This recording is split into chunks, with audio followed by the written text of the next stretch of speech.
Ciao esploratori!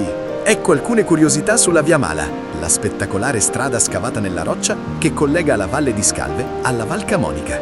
Il nome Via Mala non è solo folklore, ma un avvertimento storico. Fino all'800 questo tratto non era una vera strada, ma un sentiero largo appena 80 cm strappato alla roccia viva. Nonostante fosse terrificante e soggetta a continue frane e valanghe, era vitale per l'economia. Veniva percorsa quotidianamente per trasportare il ferro delle miniere di Scilpario. D'inverno i portatori scendevano su questo cornicione ghiacciato usando delle slitte, rischiando la vita ad ogni curva sopra l'orrido del fiume Dezzo. Oggi la vecchia strada, sostituita per il traffico veicolare da moderne gallerie, è diventata un percorso turistico a piedi molto suggestivo.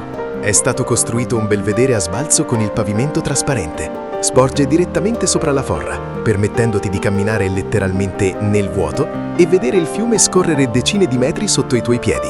È un punto perfetto per capire la verticalità impressionante di questo canyon, che in alcuni punti ha pareti alte fino a 500 metri. La Via Mala ha inoltre una triste connessione con uno dei più grandi disastri italiani, il crollo della diga del Gleno nel 1923. Quando la diga a monte crollò, la Via Mala funse da terribile imbuto. La conformazione stretta della gola, una V chiusa, non permesse all'acqua di espandersi, ma anzi ne aumentò la velocità e la potenza distruttiva. L'onda d'urto che passò di qui fu così violenta da spazzare via completamente il vecchio tracciato stradale e i ponti, che dovettero essere ricostruiti interamente, motivo per cui la strada attuale ha un aspetto diverso da quella ottocentesca originale. Tu conoscevi questo posto? Faccelo sapere nei commenti.